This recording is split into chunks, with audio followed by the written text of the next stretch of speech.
Yes, there are concerns about his mental state, but he is an incumbent president. He has a strong vice president behind him. It's really up to him and how he presents himself. Just go. I want to go. I don't know if he should drop out. I just know we should choose somebody else. A new ABC News Washington Post Ipsos poll shows 67% of Americans say Biden should drop out. Vice President Kamala Harris leads in who Democrats think should get the nomination if Biden withdraws from the race. A violent traffic stop in Newcastle County, Delaware has sparked an investigation into the use of force by county police. Body cam footage shows police wrestling a black woman to the ground during a traffic stop, punching and dragging her by her locks.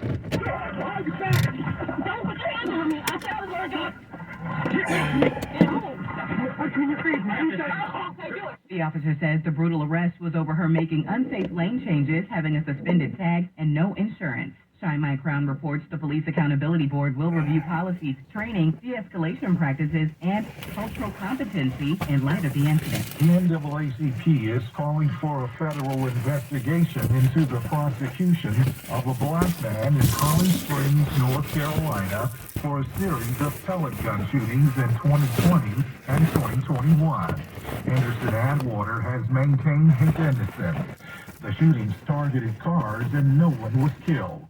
Atwater spent nearly 3 years behind bars before a judge declared a mistrial.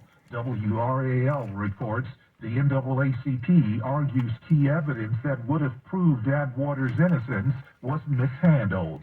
They want someone held accountable. And a historically black college in rural Tennessee is looking to regain its accreditation after nearly 30 years. The News Tribune reports Knoxville College lost its accreditation with the Southern Association of Colleges and Schools in 1997, making students ineligible for federal financial aid. Back in 2015, Knoxville College lost its state accreditation and enrollment dropped to just 11 students, causing a brief suspension in enrollment. The HBCU is also $1.8 million Businesses owned by people of color and women in Baltimore, Maryland can now apply for $20,000 grants.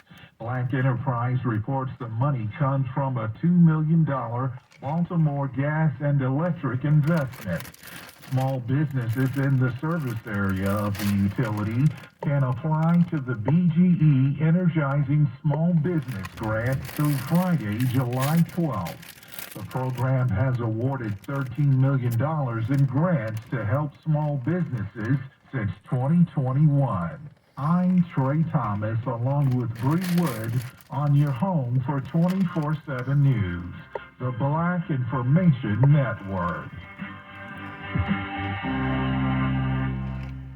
African-American patients only have a 25% chance of finding a bone marrow match. Make a difference and join the National Bone Marrow Registry at bethematch.org. That's bethematch.org.